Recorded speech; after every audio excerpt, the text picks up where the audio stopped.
buret ke tabung Erlenmeyer. Tabung Erlenmeyer dihubungkan dengan selang ke manometer yang satu kakinya terbuka, kemudian ke gelas ukur sini yang pipa kapilernya yang dicelupkan untuk menentukan H2-nya di situ.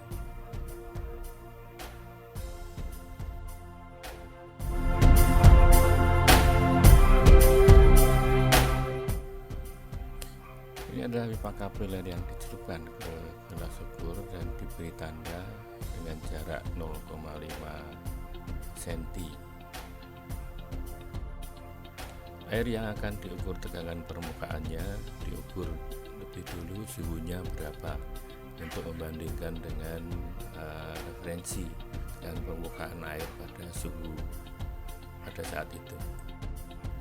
Sebelum pipa kapiler dicelupkan ke dalam gelas ukur, tinggi permukaan air pada manometer itu sama dan dicatat itu sebagai H0.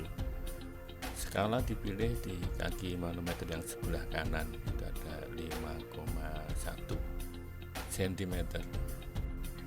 Kemudian pipa kapiler dimasukkan ke dalam gelas ukur yang tadinya belum diisi air, kemudian diisi air sampai pada batas garis dari pipa kapiler yang paling bawah, berarti 0,5 cm. Kemudian keran dibuka perlahan-lahan hingga air dari buret turun ke tabung Erlenmeyer sehingga tekanannya menjadi semakin tinggi dan terjadi gelembung di ujung pipa kapiler. Permukaan air di kaki kanan manometer dicatat pada saat terjadi gelembung di ujung pipa kapiler.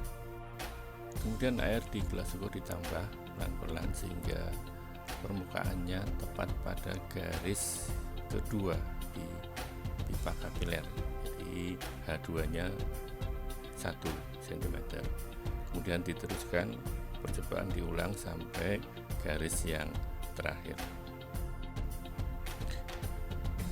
Ini adalah keadaan pada saat permukaan air dalam gelas ukur itu berada pada garis yang terakhir, yaitu H2-nya sama dengan 3 cm.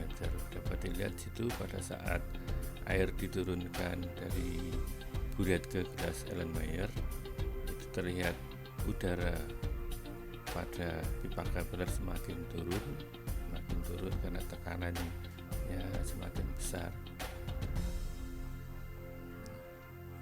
sampai terjadi gelembung, dan ini tidak akan lama, gelembungnya itu akan keluar dan pecah.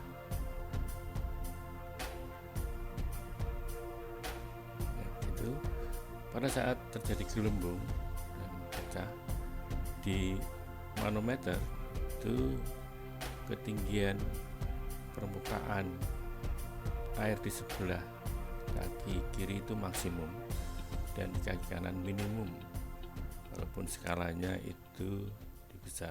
Lihat, lalu pada saat gelembung dia turun lagi. Tinggi air di kaki kanan manometer dicatat sebagai HM.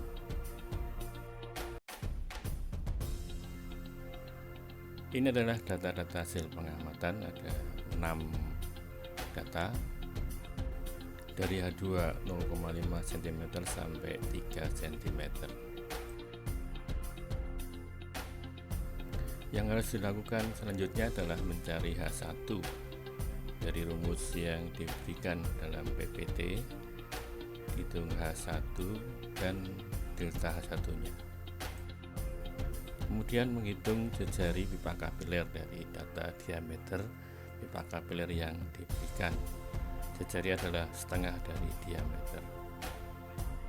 Dari data-data H2 dan H1 dibuat grafik. H1 sebagai fungsi H2 seperti ini. Dengan bantuan dua garis yang masih mungkin untuk mewakili titik data pada garis maksimum dan minimum. Maksimum dan minimum yang dimaksud adalah kemiringan grafiknya. Dari dua titik potong dapat dihitung tegangan permukaannya, kemudian dirata-rata sehingga diperoleh nilai terbaik dan ketidakpastiannya.